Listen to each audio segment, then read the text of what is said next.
दोस्तों women empowerment का concept लाया गया था नारियों को सशक्त बनाने के लिए, नारियों को आत्मनिर्भर बनाने के लिए, इस लेवल पर ले जाने के लिए कि वो किसी भी पुरुष से आसानी से मुकाबला कर सके, वो किसी भी पुरुष से अपने आप को कम ना समझे। पर असल में आज की डेट में हमारे देश की औरतों ने उसे नंगेपन से जोड़ दिया है, उसे इस चीज से जोड़ दिया है कि कौन कितने ज्यादा कपड़े उतार सकती है या फिर कौन बेवजह के हंगामे कर सकती है। और वही इस डिबेट में देखने को मिल रहा। तो बात अलग है कि ये वीडियो थोड़ा सा पुराना जरूर है, पर ये वीडियो ऐसा है जिसे कितनी भी बार देखा जा सकता है। ये वीडियो कभी भी पुराना नहीं होता। बाकी क्या हुआ था इस डिबेट में, क्या हुआ था इस वीडियो में और ये क्यों लगातार वायरल होता रहता है, आप खुद देखिए। बीच में सवाल मेरे कई सारे, लेकिन पहला सवाल तो मेरा ये होगा, आपने एक बयान में कहा कि मर्यादित कपड़े पहनने हैं, तो ये मर्यादित कपड़े क्या होते हैं, पहले तो आप ये बता दीजिए। दूसरी चीज, आपने शुरुआत करी हमने गोबर के साथ में कि उससे सुंदर होते हैं, तो क्या आप शैम्पू और साबुन का उपयोग नहीं करते हैं? और क्या आप गोबर का उपयोग करते हैं? और अगर गोबर का उपयोग करते हैं तो आखिरी बार आपने कब गोबर का उपयोग किया था? और आप तो अमूमन ट्रैवल करते रहते हैं, कथाएं अलग अलग जगह पे होती हैं, ऐसे में क्या आप शुद्ध गाय का गोबर अपने साथ में कैरी करते हैं क्योंकि वो आपको शुद्ध रखता है? मैं अधिकाधिक वृंदावन ही रहता हूँ, मैं बाहर बहुत कम जाता हूँ, 4 महीने 6 महीने में एक बार बाहर जाता हूँ अधिकाधिक वृंदावन में। और वृंदावन में शुद्ध देसी गाय है 400, अपनी गौशाला है, बहुत अच्छा लगता है। तो अगर इतना ही गाय का गोबर अच्छा होता है तो आप वो मार्क सर्टिफिकेट्स ले लीजिए और उसका प्रोडक्शन शुरू कर दीजिए। कई सारे ऐसे सर्टिफिकेशन मिलते हैं। पेटेंट लाइसेंस हम अपना करें, हम आपको बताएं, हम आपको समझाएं, हम आपको रास्ता दिखा सकते हैं, है ना। हम आपके आप पहले बताइए, ये मर्यादित है कि मैं मर्यादित? ये मर्यादित है। तो ये मर्यादित नहीं है तो फिर तो मैं आपके किसी पैमाने पे सेट ही नहीं बैठती हूँ ना। मैंने मर्यादित कपड़े पहने हैं, मैं बिस्कुट भी खाती हूँ। नहीं, देखो आप सब खूब भीतर से बात समझ रहे हैं, अब बाहर से ना बोले बोला विषय है। आप इस बात से सहमत हैं या नहीं कि हम जो देखते हैं, छोटा बच्चा आपको आरती करते देखेगा ना, वो भी आरती करेगा। बच्चा घंटी हिलाते देखेगा, वो भी घंटी हिलाएगा। बच्चा जो करते देखेगा तो बच्चा, वो जब आप पहले आप पूरी बात सुन लीजिए, नहीं करोगे तो बच्चा उसी चीज को फॉलो करेगा। बात सुन लीजिए बस, फिर उसके बाद ना ऐसा है कि बच्चा जो देखता है वो करने का प्रयास करता है, समाज जो देखती है वो असर उसके भीतर होता है। आप माने या बिल्कुल मत माने मेरी बात को, लेकिन आपने अश्लीलता देखी है सामने तो आपके दिमाग में वो अश्लीलता भरी होगी। भाई कपड़े मर्यादित ही होने चाहिए, हमारे बाप दादों ने तो यही सिखाया। जो मैंने सीखा है वो मैंने बताया कि कपड़े मर्यादित होने चाहिए। पर लोगों को सूट सलवार और साड़ी मर्यादित कपड़े होते नहीं होता, ये भी आपने बताया था एक जगह। अगर आप कह रहे हैं ना कपड़े ढके हो तो मेरे को तो हिजाब पहन लेना चाहिए, उस हिसाब से हिजाब पहनने की जरूरत नहीं है। वो तो सबसे ढका हुआ होता है। आपने अच्छे कपड़े पहने। नहीं, महत्वपूर्ण सवाल है। कोई औरत अगर चली जाए, मैं मर्यादित हूँ, लेकिन आपको मेरा बैकग्राउंड नहीं पता। क्या पता मैं रात को पार्टी करती हूँ, क्या पता मैं शराब पीती हूँ, क्या पता मैं घूमती हूँ, घर ले जाती हूँ। हाँ मैं पीती हूँ। बहुत अच्छा। तो मेरे कपड़ों से आप मेरे कैरेक्टर को जज नहीं कर सकते। तो आपने शराबियों से बात करने बिठा दिया मेरे को आज। नहीं, बात असल में ये है। शराब, एक मिनट, आप अपनी भाषा का मर्यादा रखें, आप अपनी भाषा का मर्यादा रखें। शराब पीने वाला शराबी नहीं होता। पहले आपको एक बात ये भी मैं मानवी जी बताता हूँ, क्या करते थे शिव जी, क्या करते थे? एक बात मैं आपको बताता हूं। नहीं, मैं अब जैसे इन्होंने ये मेरे पे बोला तो मैं भी कुछ बोलना चाहती हूँ, उसका जवाब इनसे लेंगे कि कई बाबाओं के धोखाधड़ी के अंदाज भी है कुछ निराले। कोई धर्म के नाम पे ठगे तो कोई क्रिमिनल चार्जेस में फंसे, कोई रेप में पेरोल पाए तो किसी को अननेचुरल सेक्सी भाए। अब इसमें क्या बोलना चाहेंगे? आप जनता फॉलो करती है आपको, तो भगवान ना करे कुछ और निकल आए तो उस पर क्या कहेंगे? कहते हैं पानी पियो छान के और गुरु बनाओ जान के। पर नारी पैनी छुरी 3 तरफ से खाए, धन हरे यौवन हरे और घोर नरक ले जाए।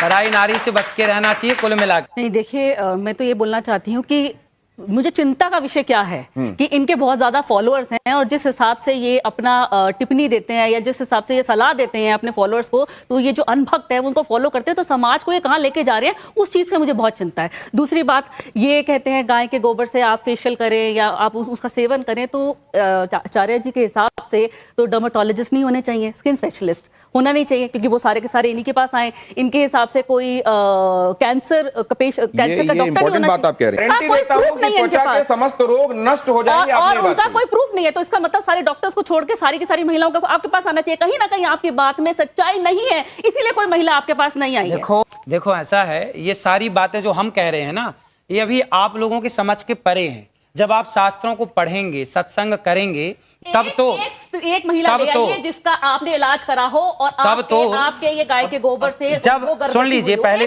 अभी मैं आपको 10 लाख खड़ी कर दूं।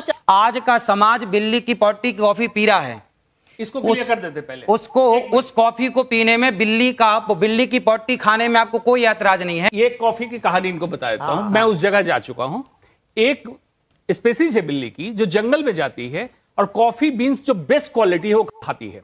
वो पल्प खा लेती है, बीज एज इट इज निकलता है। उस कॉफी बीन्स की क्वालिटी बेस्ट होती है, ना कि पॉटी में मिलने का। पॉटी नहीं को खाता है, फिर उससे बीन्स को निकाल लिया जाता है और उस बीन्स को क्रश किया जाता है। वो बेस्ट क्वालिटी बीन्स। वही तो हम कह रहे हैं, गोबर से गेहूं निकाल के रोटी बना। हम भी तो वही कह रहे हैं। सुन तो लीजिए, और ये भी वही कहने लग गए, देख लो। सुन तो लीजिए, बचे हुए बीज, क्योंकि बिल्ली को उस टेस्ट का पता है, इंसान उसको सेंस नहीं कर पाता है। इसीलिए coffee tester, T tester, wine taster, एक सर्टेन क्वालिटी के लोगों को रखा गया। एक बात, महिलाओं के ग्रेड के बारे में भी कई बार बात की है कि ये महिला इस ग्रेड की है, ये महिला उस ग्रेड की। तो पहले तो मैं अपना ग्रेड जानना चाहूंगी। आप स्वामी हैं, बहुत लोग आपको सुनने आते हैं। कौन सी बात? कि जैसे आपने कहा कि ये महिला जो अपने पति को के साथ लड़ाई करती है, तो ये तो एकदम 3rd ग्रेड की महिला है। तो हम जैसी महिलाएं जो घर से अभी बाहर निकली हैं, दफ्तर में काम कर रही हैं, कभी रात में भी बाहर रहती हैं, दिन में भी, तो हम किस ग्रेड की आती है आपके हिसाब से? और एक बात और, जैसे आपने कहा कि महिलाओं को शांति बनाए रखने के लिए अपने मुंह पर उंगली रखी रहनी चाहिए, सबके लिए है ये बात, है ना? तो मतलब महिलाएं चुप रहे, देश की आधी आबादी चुप रहे। पुरुषों को भी कहा है, लेकिन महिलाओं के लिए आपने कहा खास पुरुषों के लिए आपने सुना ही नहीं। पूरी बात सुनना तो सीखिए। अच्छा, महाराज जी बोलेंगे, बाकी सब चुप रहे। तो आप यही बता दीजिए, पहले तो मेरा ग्रेड बता दीजिए मुझे, और दूसरा कि अगर हम बाहर काम करने वाली कामकाजी महिलाएं, तो आप अच्छे से जानती होंगी कि आप कितना लड़ती हैं और कितना शांति से रहती हैं, कितनी संस्कारी हैं। आपका संस्कार आपको पता होगा, वही ग्रेड निश्चित कर देगा कि आपका ग्रेड क्या है। आप ग्रेड कैसे डिसाइड करते हैं महिलाओं की? भाई मैं नहीं करता। बोलने वाली महिलाएं 3rd ग्रेड की, कम बोलने वाली उससे ऊपर, वैसे कुछ ऐसा कोई प्रूफ है तो बताइए। मैं नौकरी करती हूँ।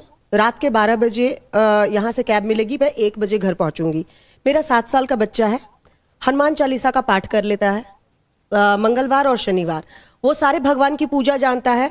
वो जानता है कि गणेश की पूजा पहले होती है। और यहाँ बैठे किसी को भी वंदे मातरम पूरा नहीं याद होगा। मेरा बेटा पूरा संस्कृत में वो याद रखा है। आपने कहा नौकरी करना ही नहीं चाहिए महिलाओं को, क्योंकि उन्हें घर कैसे संभालेंगे, संस्कार कैसे देंगे, आप डिसाइड करेंगे। सर, आपका एक बड़ा तबका है जो आपको फॉलो करता है, आप उनको, मतलब मेरी जैसी महिलाएं तो बिल्कुल, आपका वो वीडियो देख के मुझे तो उदास हो जाना चाहिए। आपने कहा महिलाओं को नौकरी क्यों करना, पुरुष कमाए। ना ना, ऐसा नहीं बोला कि महिलाओं को नौकरी क्यों करना। आप दिखा दीजिए वीडियो। वीडियो है मेरे, दिखा दीजिए, दिखा दीजिए, वीडियो है, दिखा दीजिए। मैंने नहीं बोला, प्रमाण लेकर बात करती हूँ सर। हम न्यूज़ दिखा दीजिए ना, तो हम तो सुन रहे हैं। वो वीडियो मैं आपको बकायदा भेजूंगी सर, अभी दिखा दो। आप ये कह रहे हैं कि महिलाओं को नौकरी करने की जरूरत क्या है, पुरुष कमा रहा है। एक महिला ने मेरे से सवाल किया, अब देखो आप लोग पूरी बात ना प्रमाण के साथ, होमवर्क पूरा नहीं है आपका आज। एक महिला ने मेरे से सवाल किया कि महाराज जी मैं नौकरी करना चाहती हूं। मैंने कहा पति क्या करते हैं? बोले बिजनेसमैन है। मैंने कहा बेटा यदि पति बिजनेसमैन है तो फिर आपको नौकरी करने की क्या जरूरत है? यदि पति बिजनेसमैन ना हो, पति कुछ ना कर रहा हो, कहा कि यदि बिजनेसमैन है तो आपको जरूरत नहीं है। यदि आपके पति बिजनेसमैन नहीं है, कुछ काम धाम नहीं चल रहा है, तब आप करो। इस स्थिति में आप बिल्कुल करो काम, ये बात थी उसमें। आप खूब काम करिए, लेकिन तब काम करिए जब घर में कोई और ना हो काम करने वाला। जब घर में सारे लोग काम करने वाले हैं, भाई हमारे यहाँ तो सिंपल फंडा, सिंपल बातें हैं कि यदि भाई खड़ा है तो बहन बाल्टी नहीं उठाएगी। कौन बाल्टी उठाएगा? भाई बाल्टी उठाएगा।